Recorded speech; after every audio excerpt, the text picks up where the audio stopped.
حنا جايين من كل مكان للصويرة زينة البلدان نزورو ونرجع فرحان كالظبيل وللهلول. Now, with the permission of Hashem, we are Baruch Hashem and the holiday of Sukkot.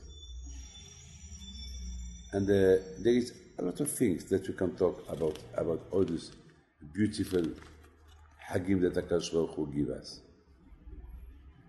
But I want to tell you something that I was reading from Rabbi Tzhak Lawrence Shalita. He said that one day there was a rabbi. Listen to this.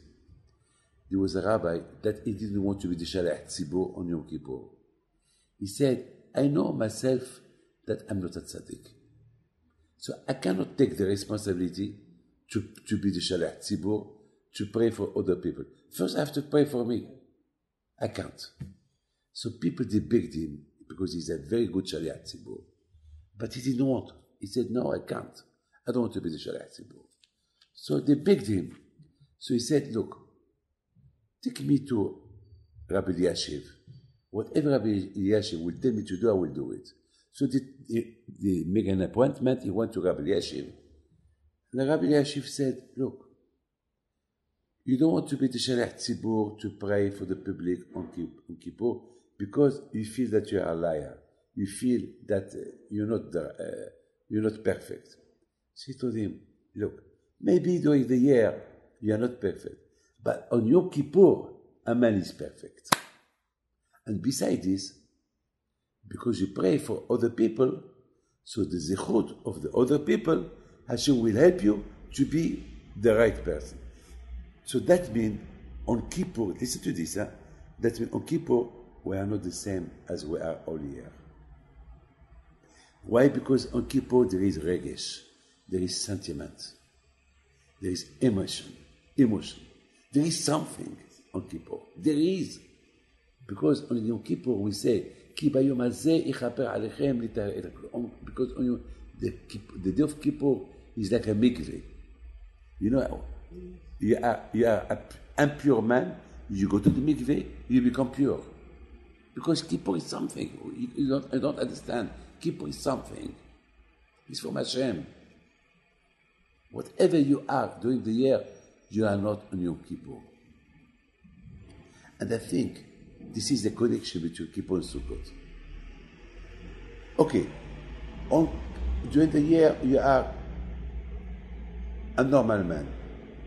You can be a rasha, you can be a liar, but on Kippur it's something else. Kippur, the day of Kippur is very holy.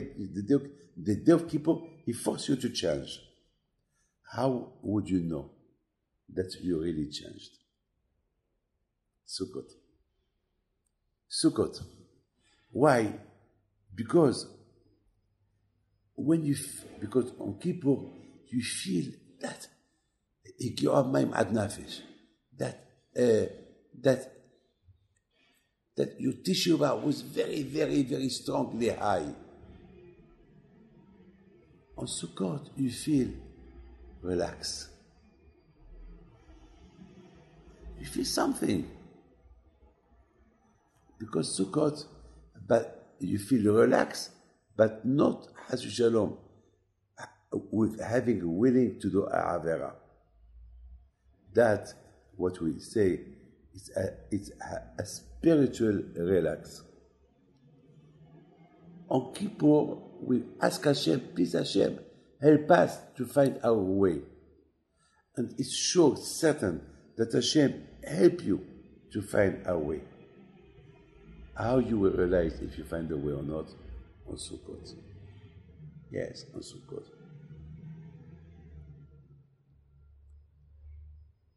We cry on Rosh Hashanah and Kippur. Sukkot we feel relaxed. We are not afraid anymore. We feel some joy. That comes from Hashem. For me, there is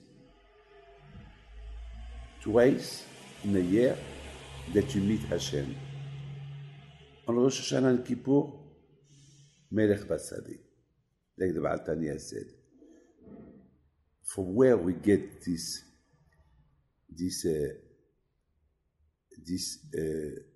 revivement to feel close to Hashem, because Hashem is near you. He's everywhere. And you feel Him. And you do feel Him. He is Melech Basadi. He is the king. He is in the field. But I think on Sukkot, He is in the Sukkah. He is near you. He is in your house. So you feel joy. He is with Abraham, Yitzhak, Yaakov, Moshe, Aaron. Like my father, always my father, when he used to enter the Sukkah, he was very happy. We could see in his face that he invited Abraham to come to the Sukkah. He invited Yitzhak to come to the Sukkah. He invited them. And I remember we did ask Papa, do you see them? He said, I don't see them, but I feel them. How can you feel somebody that you don't see? How? I mean, you can feel only something that you see. It's like money. I give you a lot of money. They are in your hand. You see them. You feel them. But Hashem, Abraham, Yitzhak, Yaakov, how can you feel something that you don't see? So I said one day, well, like Vayot HaKolot, when Hashem gave the Torah to the Bnei Israel, it said, when Hashem talked, the Torah said that they saw the voice. Okay. You can only hear the voice. You cannot see the voice. But it's another level. There is, in the spiritual, there is two levels. There is a level that you see, and there is another level that you see what you don't see. Like Vayot, they saw the voice.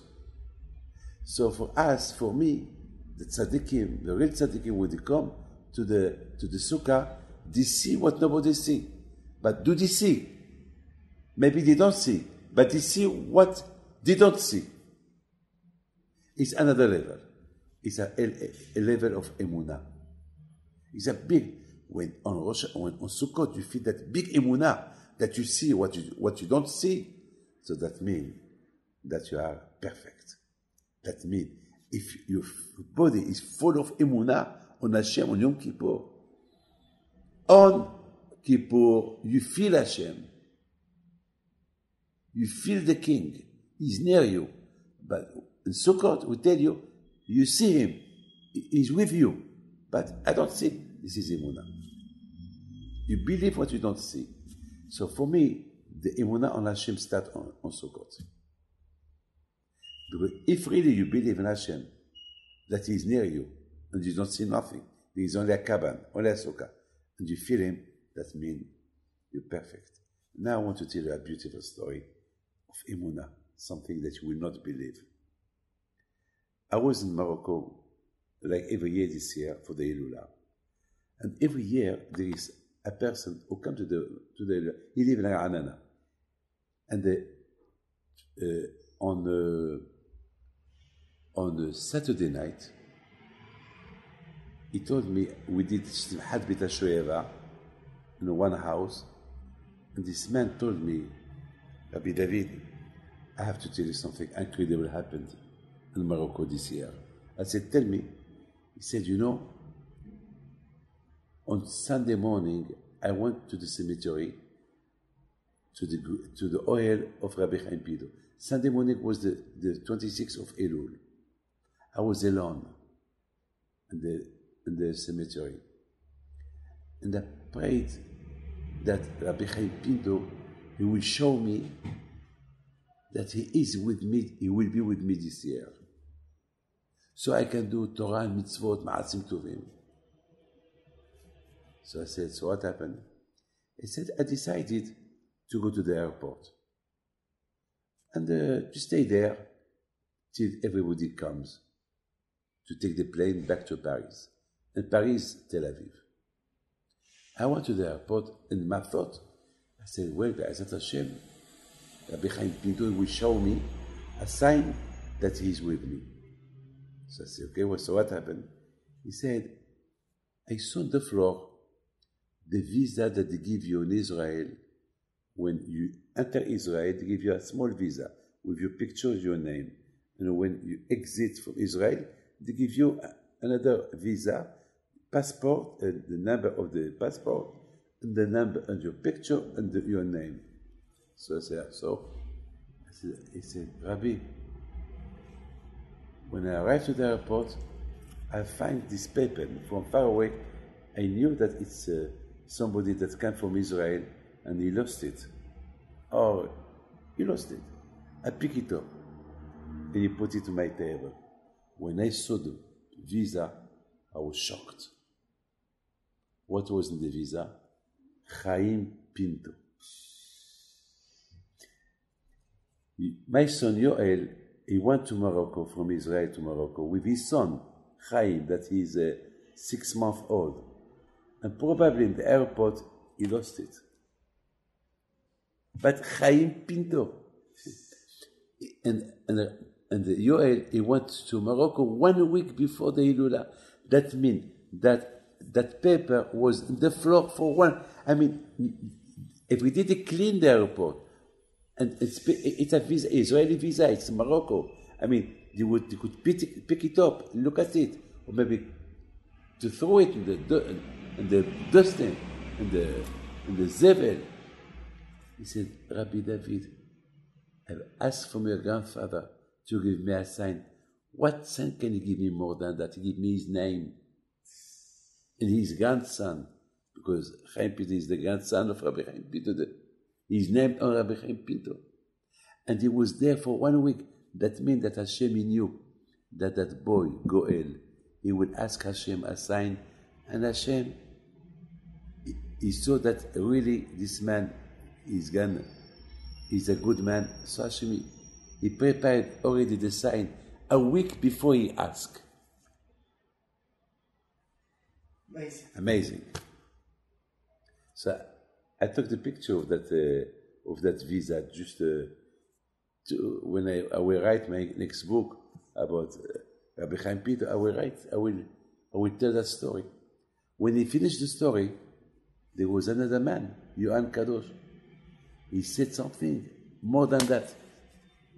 He said, Rabbi, I want to tell you what happened to me. I said, what happened? He said, remember that we went to Morocco? We went to the cemetery in Casablanca. And we went to the cave of Rabbi Chaim Pinto, your grandfather. Said, yes. He said, my grandfather, his grandfather, Mr. Kadosh, he's buried there as well. But they did not find it. They did not find the kever. He said, I was looking for 2 days for the kever, and at the end, I find the kever. I took a picture of the kever, and I sent it to my father in Paris. And my father was shocked, was very happy. And he told me, my father telephoned, I'm going to show this picture of the kever of my grandfather to my mother. Now, the grandmother of Mr. Kadosh, who took the picture of the kever of his grandfather, for 9 years she's in the coma. And for 2 years she don't talk.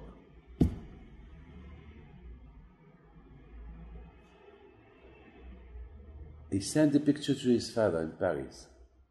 His father, he went to the hospital,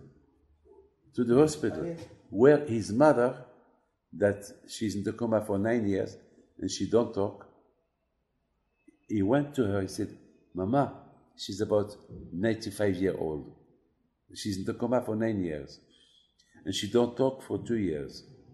Mama, look, my son Yohan, he find the kever of your father. Here's the picture. Mr. Kadosh said, what happened at that moment? She opened the eyes. She looked at the picture and she started to talk. Thank you, my son. And she fell back again in the coma. No. Yes. Wow. השגחה פרטית. She, Yes. You see, what the secret of that story? The secret of that story is Hashem wants to show you that I'm here. When I want to give life, I give life. If I want to take it, I take it.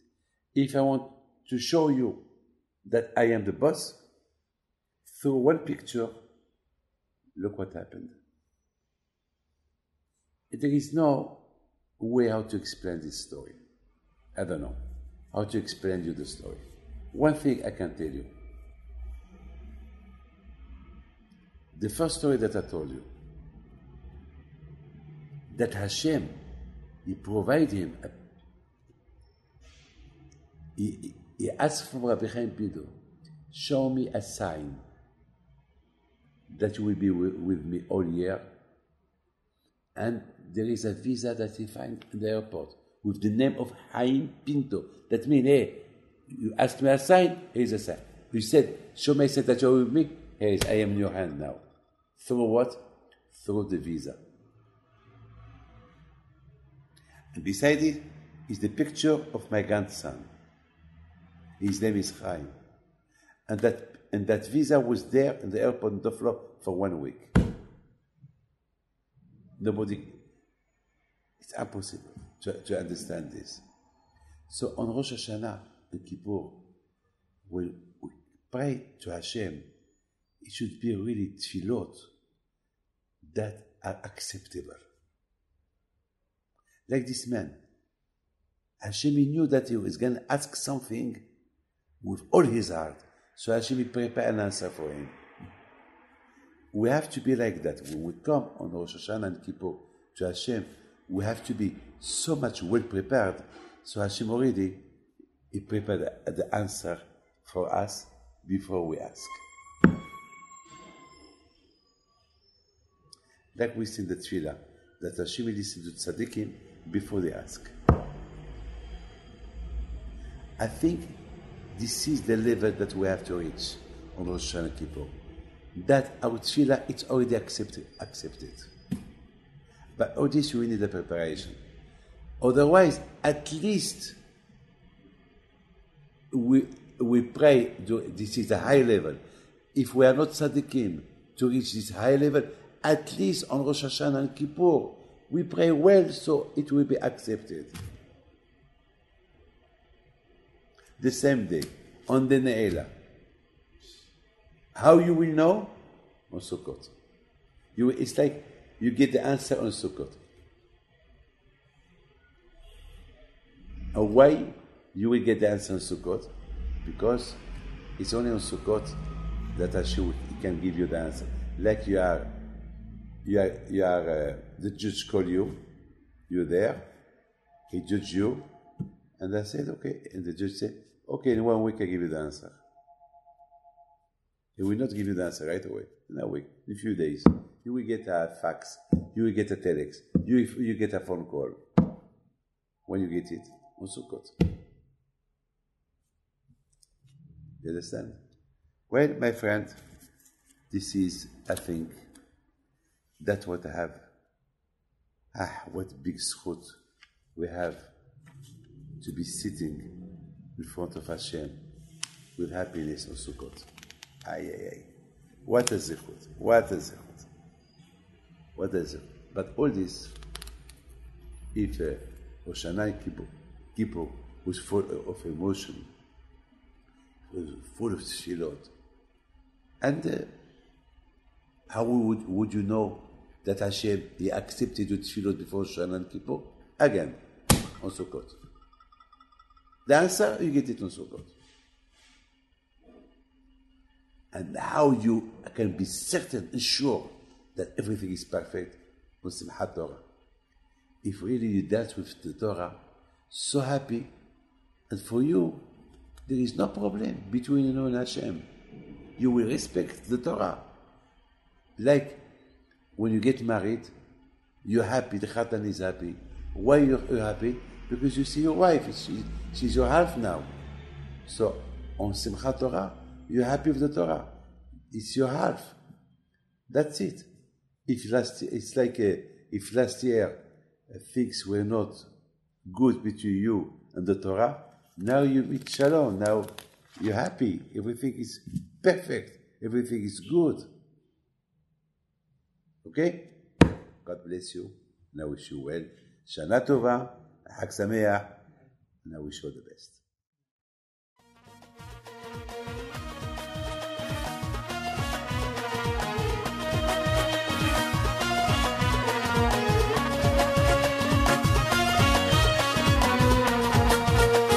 نوضو يا ناس غرتو على ربيع حيم بينتو وقف لنا زي